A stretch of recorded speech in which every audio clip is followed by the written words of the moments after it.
tuning in. I'm Patty. And I'm Tammy, and tonight we'll be discussing healthcare. Enjoy the program.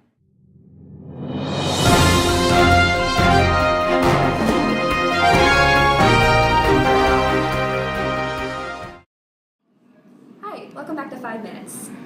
Tonight I'm going to comment on what healthcare was a little bit before our most current program. So at first it was a bill created by the United States House of Representatives, however it never became an actual law.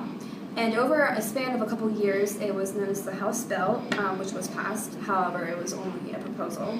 And then on December 24th, an alternative bill was passed, which was called the Patient Protection and Affordable Care Act. However, the House abandoned this bill and created the most current healthcare plan today. Hi Margaret, welcome back to 5 Minutes. In your own words, how would you describe the Affordable Health Care Act today? Well, the Affordable Health Care Act was signed into law on March 23, 2010 by Barack Obama in order to reform the healthcare industry. Basically, the new law requires insurance companies to cover all applicants within new minimum standards and offer the same rates regardless of sickness or sex. Additional reforms are aimed to reduce costs and to improve healthcare outcomes by shifting the system towards quality as opposed to quantity through increased competition, regulation, and incentives. Ultimately, it was enacted for all Americans to have access to affordable, quality health care. What would you say what were some of the long-term goals of this? Sure, the ACA was enacted with the goals of primarily to increase the quality and affordability of health insurance nationwide, to lower the uninsured rates by expanding public and private insurance coverage, and to reduce the cost of health care for the individuals as well as for the government. Okay. And what were the tactics that do you think the government would use? Sure, the government went about using a few certain mechanisms in order to ensure these goals. And they used mandates, subsidies, and insurance exchanges meant to increase coverage and affordability. Yeah, and I see not everyone was in support of this plan, so what were a few of the controversies? Sure. Well, on one side of the argument, I guess you could say tens of millions of people who were previously uninsured now have this health insurance coverage, which is great for our country.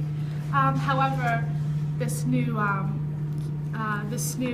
influx of healthcare users really you have to have more taxes in order to pay for all of this. So tax rates definitely went up, especially for the high earners. And also, because sick people cannot be dropped or denied from healthcare coverages, this also made the costs, be suspected to rise with these new coverages. Affordable Health Care Act today. Thank you, Margaret. Of course. Hi, I'm Patty, and this is Tammy, and we're back with 5 Minutes. We'll be discussing the pros and cons of the Affordable Care Act. So, tens of millions of uninsured will get access to affordable quality health insurance through the marketplace with Obamacare. Right, but in order to get the money to help insure these tens of millions of people, there's going to be a lot of new taxes, basically on higher earners, and these taxes may affect you directly or indirectly. Over half of uninsured Americans can get free or low-cost health insurance using their state's health insurance marketplace. Well, the individual mandate says you have to obtain health coverage by January of 2014, get an exemption, or pay a fee if you can afford it. Medicaid is expanded up to 15.9 million men, women, and children below 138% of the poverty line. Well, Medicaid is expanded using federal and state funding. Not all states have to expand Medicaid. You can't be dropped from coverage when you get sick or make an honest mistake on your application. You also can't be denied coverage or treatment for being sick or charged more for being sick.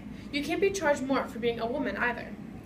Well, insurance companies must cover sick people, and thus this increases the cost that everyone must pay in order to get insurance. Well, small businesses can get tax credits for up to 50% of their employees' health insurance premium costs. However, the employer mandate says that 2015 businesses with over the equivalent of 50 full-time employees must provide health care. As a result, in anticipation, some businesses have cut employee hours. Young adults can stay on parents' plan until age 26. 82% of uninsured adults will qualify for free or low-cost insurance. However, young people tend to be healthier and do not need coverage as much as older Americans. Obamacare helps to curb the growth in healthcare spending. However, Obamacare focuses more on making sure people are covered than it does addressing the costs of care in the first place.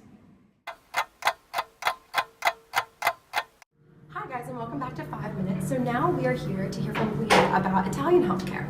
So Guida is from Florence, Italy, and well, what do you think makes the difference between Italian healthcare and American healthcare? Oh, ciao. The differences that I see in Italian healthcare versus American healthcare, well, Italian healthcare is provided to all its citizens, and, Italian healthcare accounts for 9% of its GDP, and healthcare is provided to all of its citizens and residents. Oh, well, why do you think Italians are considered healthier than Americans, though? Because I've heard that in some statistics. Well, Italians are generally healthier because of the diet they live off of.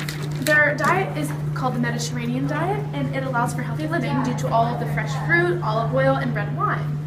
Italians have one of the best life expectancy, and the life expectancy is 80.9 years of age.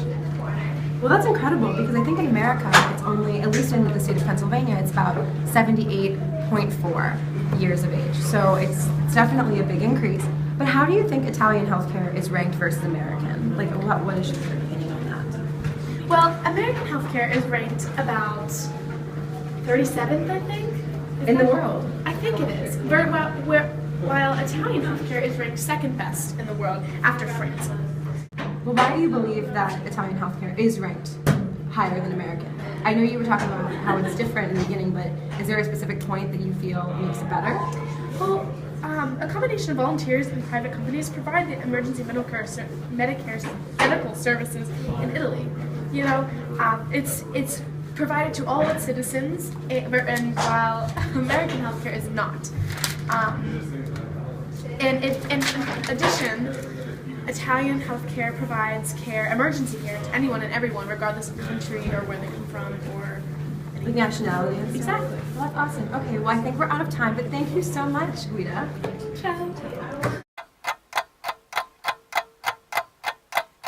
Hi, everyone, and thanks for tuning in to 5 Minutes. So tonight we've heard from our resident specialists, Margaret Thatcher and Guida Gentina, about the healthcare systems in America today and in Italy. And tonight I'd like to talk about just a little bit of how we could even improve our healthcare system a little bit more. So with the new Obamacare plan, we have made some great improvements, including the subsidies for the lower income households, which is very important for the healthcare system, and the individual and business mandates, along with the state-based exchanges. But one thing that I think we could improve on a little bit, and maybe the next healthcare reform, is some of our cost sharing for preventative services and the size and scope of the projects.